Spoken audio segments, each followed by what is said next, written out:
चलिए सीधे आपको बिहार के चंपारण लेके चलते हैं, जहां पर सीएम डॉक्टर मोहन यादव पहुंचे हुए और वर्तमान में विधायक और विधायक के फिर प्रत्याशी माननीय राम सिंह जी, बिहार के पूर्व मंत्री श्रीमान राजेश सिंह जी, उत्तर प्रदेश के कृषि मंत्री पूर्व अध्यक्ष यूपी माननीय सूर्य प्रताप शाही जी, जिला अध्यक्ष प्रभात रंजन जी, जिला अध्यक्ष अचित कुमार लल्ला जी है ना, अजित कुमार जी, अंकित कुमार, बहुत अच्छा। मैं आपके माता पिता को प्रणाम करता, कितना सुंदर नाम रखा, सारी चिंता मुक्त कर दी। इतना अच्छा नाम मिलना चाहिए, ये सौभाग्य की बात, हमारे लिए सौभाग्य की बात है। जिनके सामने मैं ये बात रखने के लिए खड़ा हूँ, मैं बाबा महाकाल की नगरी से आता हूँ और भगवान कृष्ण की भी वो शिक्षा स्थली, भगवान कृष्ण का विराट स्वरूप बना। महाभारत के उस भीषण कोलाहल भरे युद्ध में, महारण के क्षेत्र में कोई अपनी शिक्षा को, जीवन के निचोड़ को, चारों वेद, 18 पुराण, सारे उपनिषद, सबका निचोड़ जिनके मुखारविंद से निकला, उस भगवान कृष्ण की शिक्षा स्थली से मैं आता हूँ। आप सबको प्रणाम करता हूँ इस आनंद के साथ आपकी इस पवित्र धरती पर, जहाँ भगवान कृष्ण के पुत्र सांब ने सूर्य मंदिर बनाकर यहाँ हमारी ये संस्कृति की धारा को अद्भुत रूप से दुनिया के सामने प्रकट किया है। और यह तो स्थान इतना आनंदित है कई कारण से। भगवान गौतम बुद्ध की पवित्र वो यात्रा का वो स्थान, जिनके कारण से हमारा देश दुनिया भर में एक अलग रूप में जाना गया। जैन समाज के महावीर स्वामी सहित सभी तीर्थंकरों का जहाँ मोक्ष मिलता है, कई कई कारणों से बिहार के लोग जो करते हैं, जो होते हैं, दुनिया में इतने अच्छे लोग कहीं नहीं मिलते। मैं आपको प्रणाम करता हूँ, आपका अभिनंदन करता हूँ। पूरे देश में सबसे ज्यादा आईएएस कहीं मिलेंगे तो वो आईएएस अपने बिहार से आते, हमें इस बात का आनंद है। आईएएस हो, आईपीएस हो, डॉक्टर हो, वकील हो, इंजीनियर हो, अरे कोई व्यापार व्यवसाय करने वाला भी हो, तो बिहार जो करता है सबसे बेहतर करता है। जोरदार अभिनंदन अपने इस परमात्मा की विशेष कृपा के कारण से। लेकिन बिहार के साथ बात करते करते मन आनंद से भरता जरूर है, लेकिन मन में थोड़ी कसक रह जाती। कसक कई कारण से अटपटी भी लगती, मन में दुख भी देती।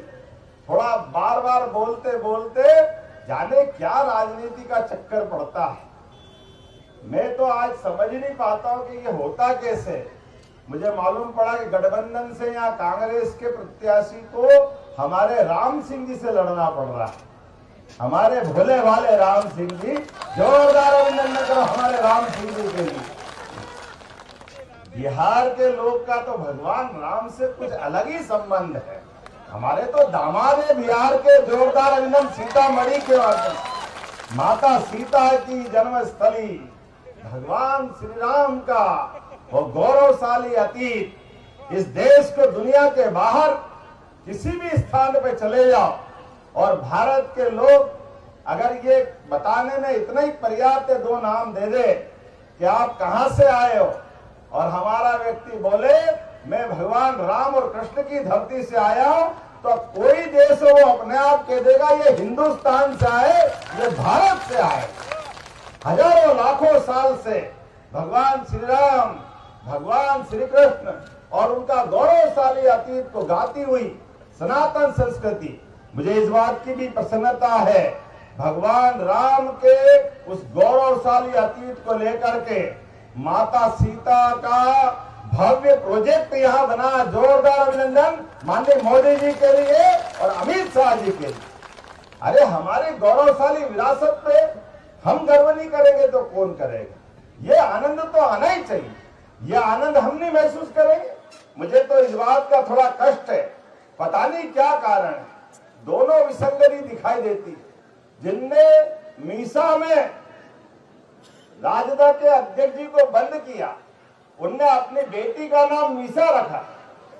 पता नहीं राजनीति क्या करा देती, और वो भी डूबता हुआ जहाज जिसकी पता ही नहीं चल रही, एक बार हो 2 बार हो, वो छोटा शहजादा पता नहीं क्या क्या बोल के कांग्रेस की पूरी मटिया मेट कराने पे तुला है, और उसके साथ ये खड़े हो जाए, कितना दुर्भाग्य के साथ बोलना पड़ेगा। आज मैं इस बात की प्रसन्नता के साथ कह रहा हूं, और ये गारंटी आपका उत्साह उमंग दिखाई दे रही है।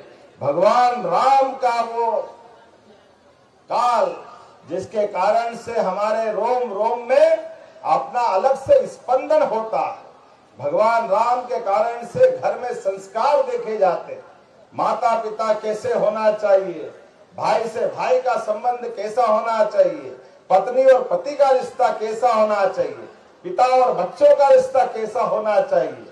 ऐसे भगवान के गौरवशाली श्री राम को लेकर के कितने साल तक कांग्रेस ने कोर्ट में, हाई कोर्ट, सुप्रीम कोर्ट लगातार एक के बाद एक पता नहीं क्या क्या कांग्रेस के बड़े बड़े नेता वकील बनकर के भगवान राम के जन्म स्थान पे प्रश्न उठाते रहिए, भगवान राम के मंदिर को रोकने के लिए जो बन पड़ा वो सब करते रहिए।